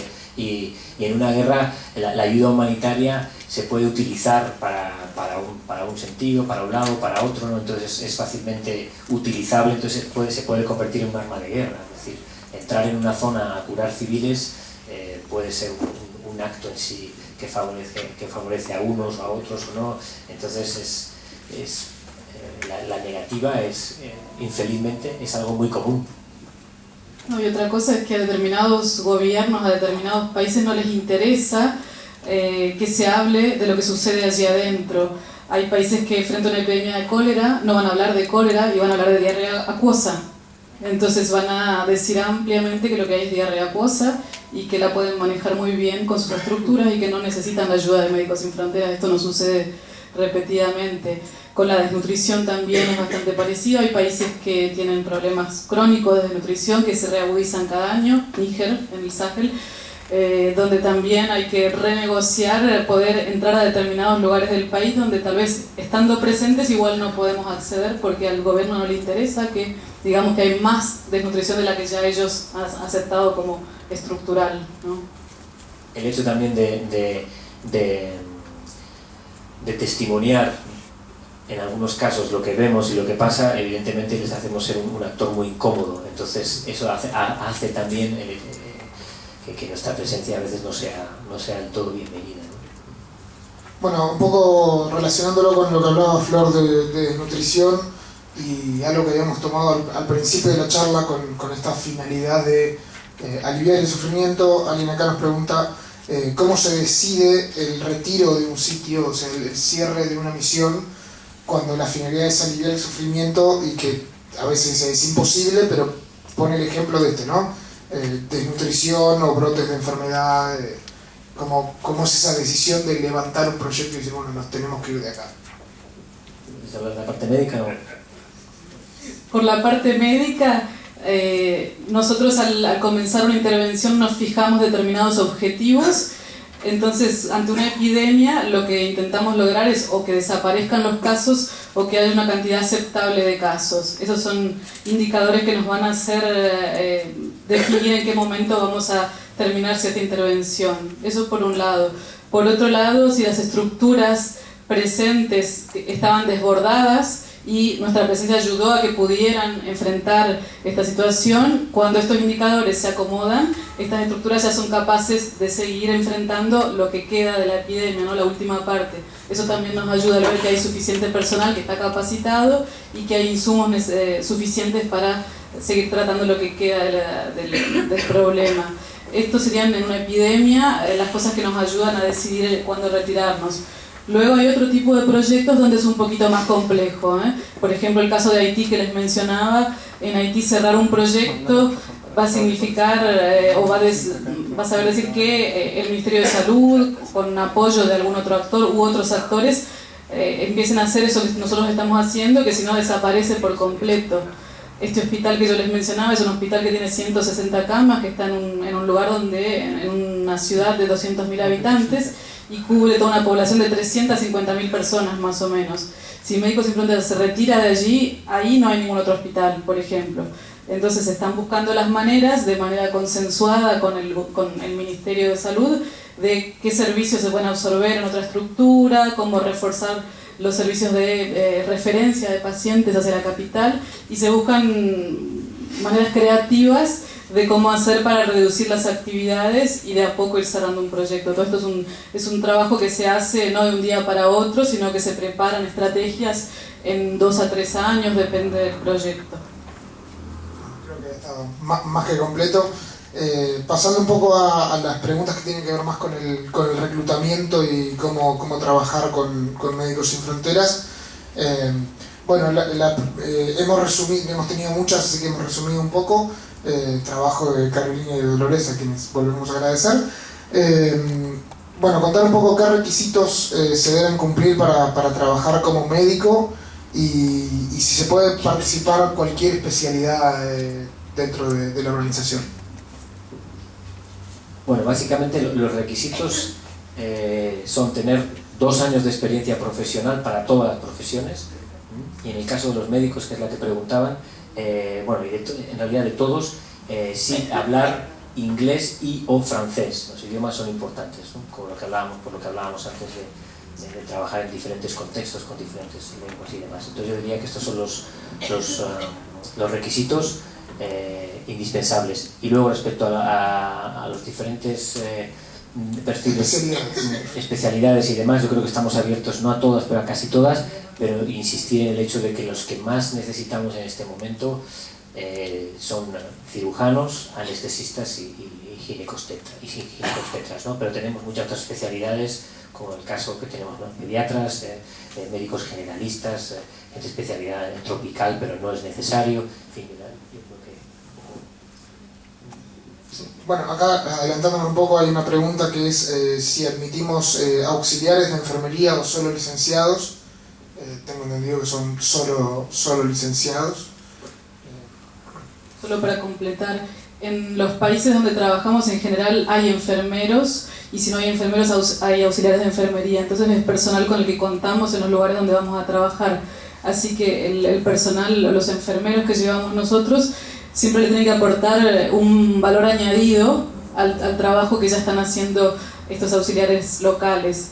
Así que nuestros enfermeros muchas veces se ocupan sobre todo de tareas de supervisión, de coordinación y de formación, y los que están en el trato directo con los pacientes son el personal local que se encuentra allí.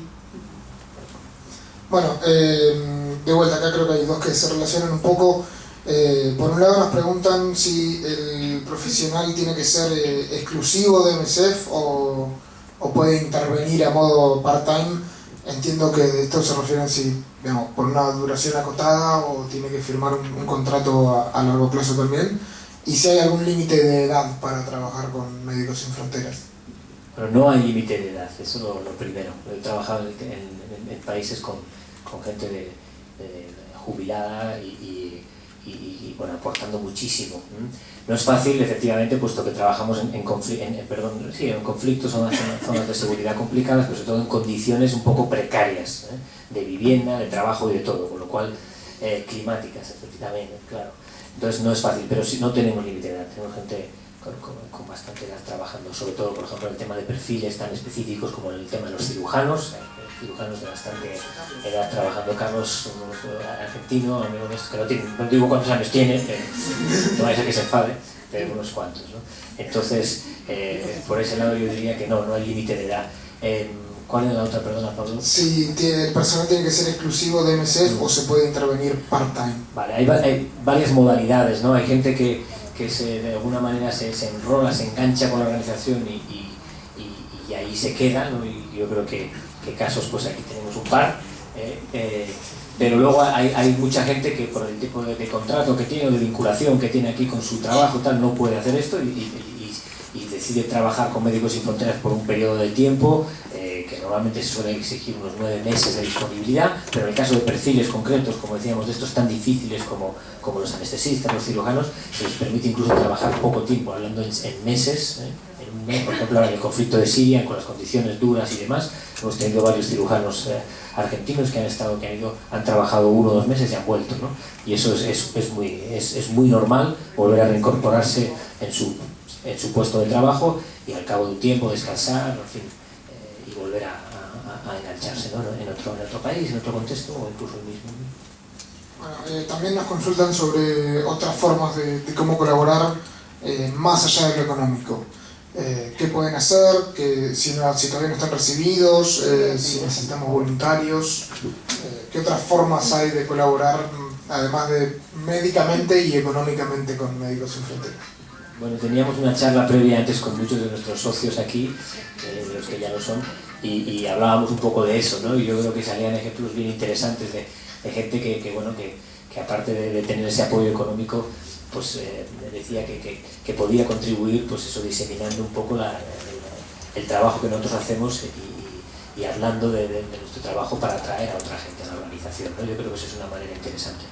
Sí trabajamos con voluntarios, tenemos algunos voluntarios, no muchos, puesto que la mayoría de la gente que estamos en la organización, aunque sí que tenemos un espíritu de voluntariado en ese sentido, pero somos profesionales que trabajamos de manera remunerada, pero sí tenemos algún hueco para algunos voluntarios. En este momento tenemos un par, ¿no? de personas en el área de la comunicación, trabajando con nosotros, ayudándoles con algunas labores, trabajando algunos días a la semana, y esto es posible. Pero también es verdad, y les digo, que a veces tenemos demasiada gente que quiere trabajar con nosotros como voluntario y no somos capaces de gestionar esto, ¿no? Bueno, acá capaz también Flor nos puede dar un poco de feedback sobre su experiencia en terreno. Dice, ¿cómo es el apoyo psicoespiritual hacia los profesionales de Médicos Sin Fronteras? ¿Cuánto tiempo están en las áreas? Si hay algún tipo de recambio y bueno, esto, la recuperación emocional después de una intervención. Bueno, sobre la duración de cada trabajo, todo depende de cada uno, de cuánto tiempo uno está disponible a salir a trabajar, y también depende del lugar a donde vamos a ir a trabajar. Si vamos a ir, como decía David, a un lugar como Siria, no esperaría ir a quedarme 6 meses o 9 meses allí, sino que imaginaría más bien una misión, un trabajo corto, porque vivir en condiciones permanentes de estrés no es lo mismo que estar en otro lugar donde no haya todas estas condiciones de seguridad. Entonces eso ya nos marca una diferencia, ¿no? Hay misiones que son por naturaleza cortas y otras que son más largas. Luego, ¿cómo se hace la recuperación y qué tipo de apoyo tenemos? En general contamos con equipos que trabajan desde las sedes que están en Europa, que son de apoyo psicosocial, a las cuales tenemos acceso confidencial y permanente, y podemos contar con el apoyo de profesionales que nos pueden contactar por teléfono, por email, y todo el tiempo cuando necesitamos y cuando queremos los podemos contactar, tanto durante el tiempo que estamos trabajando como cuando terminamos el trabajo. Así que la verdad que estamos muy apoyados, son en general psicólogos que están formados y especializados en apoyar a gente que hace nuestro tipo de trabajo, así que conocen nuestra problemática. Muchos de ellos en determinadas oportunidades de intervenciones y vienen al terreno también a hacer trabajo con todo el personal, no solamente los internacionales sino los locales, así que conocen cuál es la problemática, qué es lo que nos sucede, cómo estamos trabajando, y esto nos ayuda mucho. Tal vez no todo el mundo lo utiliza, pero la posibilidad está allí. Y creo que en mi caso yo puedo decir que sirve mucho, ayuda mucho, porque cuando uno vuelve de estar en estos lugares cuesta bastante reacomodarse a la vida de uno en su lugar, y a veces necesita un poco de apoyo para este periodo de adaptarse nuevamente. Perfecto. Bueno, y también nos preguntan si existe un programa para educadores sanitarios locales para combatir enfermedades endémicas. Recuerdo, por ejemplo, creo que en Sudán del Sur tenemos personal local que capacita y da consejo a las poblaciones que atendemos para cómo seguir esos tratamientos. Me imagino que va un poco por ese lado la pregunta. Vale, lo entiendo. Sí, hay algunos proyectos donde trabajamos en temáticas en el que este área es muy importante. Porque ya os hablaba Flor, por ejemplo, el tema del SIDA, ¿no? Ahí donde hay un área que llamamos IEC, que es Información, Educación y Comunicación. Supongo que es eso a lo que se refiere la pregunta. Y sí, ahí trabajamos en ese área, y eso evidentemente hay que hacerlo desde la perspectiva local, del país donde trabajamos, con personal nacional de allí, y eso tiene que hacerlo gente de allí. Entonces lo que hacemos básicamente es formar a estos trabajadores de comunicación en las temáticas, en las enfermedades, en lo que sea, y ellos se encargan sí de diseminar el mensaje o de atraer a los pacientes o lo que sea. Bueno, tenemos últimos minutos, pero hay una última que me parece importante. Justo hay una persona que pregunta por qué estamos actualmente en Córdoba. Asumo que se debe referir capaz a los chicos de lo que nosotros llamamos Face to Face, la campaña de sensibilización, pero capaz para que expliques, nos puede dar pie para que expliques un poco, si bien lo hemos tocado por arriba, qué hace la oficina de Argentina y qué es lo que estamos llevando a cabo en este país en este momento. Sí, la oficina, bueno, como ustedes saben, Médicos Sin Fronteras en este momento no tiene actividades, no tiene proyectos de ayuda humanitaria aquí en Argentina, pero sí tiene una oficina desde el año 2001, que trabaja en 5 áreas, ¿no? Un área que es el área original por el cual esta oficina nació es el reclutamiento de recursos humanos, de lo que hemos estado hablando un poco hoy, ¿no? De buscar esos profesionales. En un principio solamente eran médicos, pero que después se abrió a todo tipo de profesiones. Trabajamos también en la captación de fondos, es decir, tenemos muchos socios, hoy casi 25.000 en Argentina y en la región, pero prioritariamente en Argentina, en este país, que nos apoya financieramente mes a mes con una pequeña cantidad, pero que hace posible todo esto de lo que estamos hablando. Tenemos también un área de comunicación que trabaja aquí. Tenemos a la responsable, a Carolina, tenemos a Pablo, en el que hacen es precisamente diseminar, hablar del trabajo que hacemos, pero no sobre todo eso, sino de las problemáticas a las cuales atendemos, de las poblaciones a las cuales atendemos, de estas enfermedades olvidadas, de estos conflictos olvidados, ¿no? Y eso lo hacemos todo desde aquí para toda la región de América del Sur, de habla hispana, ¿no? También tenemos un área digamos de representación, por así decirlo, de incidencia política. En el caso, por ejemplo, cuando hacemos estos informes de denuncia, pues que hacemos transmitir al resto de la sociedad todo este área que nosotros llamamos incidencia política o incidencia ciudadana, por así decirlo. Y para acabar, tenemos un grupo de personas que lo que hacen es dar el apoyo técnico necesario para los proyectos que se llevan a cabo aquí en América Latina, en esta parte del mundo, ¿no? Por ejemplo, en Bolivia, en Paraguay, en Colombia, en México. Tenemos a un grupo de profesionales que están basados aquí en Buenos Aires y dando ese apoyo técnico y ese apoyo de gestión. Bueno, como para ir cerrando, agradecerte obviamente David, Florencia, además al último momento, agradecer el espacio a la Fundación, a Graciela, a todos ustedes por haberse acercado, a Mariana que me había quedado colgada acá, que nos estuvo dando la mano con la conexión y con las diapositivas, y bueno, pero sobre todo a ustedes por haberse acercado, por interesarse en lo que es Médicos Sin Fronteras. Vamos a estar entre las próximas actividades, el 23 de octubre, una charla con profesionales de la organización en Caballito, y para la primera semana de diciembre va a haber un ciclo de cine en la Alianza Francesa, así que bueno, obviamente los invitamos a todos a acercarse y a mantenerse informados a través de nuestro sitio web, que es www.msf.org.ar. Y bueno, nuevamente, muchas gracias a todos. Le voy a ceder ahora sí el micrófono a Gabriel para que haga el sorteo. Y bueno, nuevamente, gracias a todos por venir, gracias a la Fundación por recibirnos y a todos ustedes. Gracias.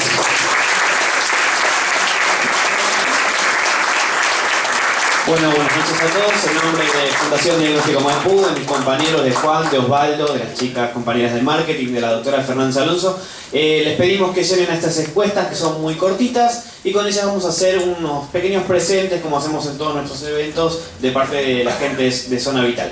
Así que le voy a pedir primero al presidente Víctor, por favor, sin mirar, sin hacer trampa. La independencia. Marcela Sánchez. ¿Está? Ah, bueno, ok. Entrega la doctora Fernanda Alonso. Ahí estamos. Un aplauso para Marcela.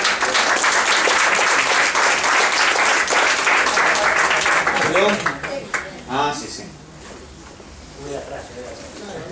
Uno de abajo. Sofía Wiss, ¿puede ser? Bueno, venga, Sofía Wiss. Ahí yo, hijo. Acá está un aplauso.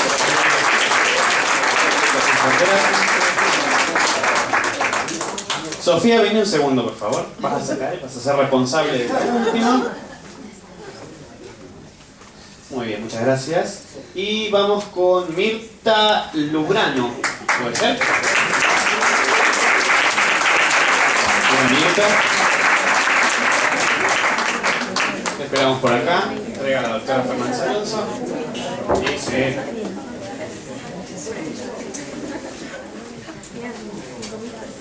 ¿Apareció Mirta? Sí, está llegando. Un aplauso para Mirta, por favor. Y le traigo la palabra a la doctora Fernanda Alonso, que le va a dar la despedida final. No hay mucho que decir. Parece que seguramente debe haber mucho más para conocer y para saber. El panorama que ellos nos pintaron, yo no conocía mucho. La verdad que les agradezco habernos abierto un poco la cabeza. Me parece que el camino es... Ellos nos abrieron una ruta y tenemos que seguir mirando, interesándonos, difundiendo el mensaje. Nosotros nos comprometemos a difundir. Mariana, que fue la que vino a organizar esto, la verdad, un súper aplauso porque ella hizo...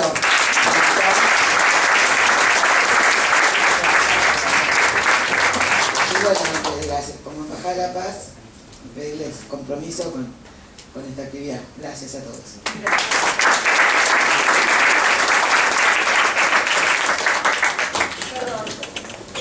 Los quiero felicitar y que Dios los ayude en la labor que están haciendo, chicos. Mucha suerte. Gracias.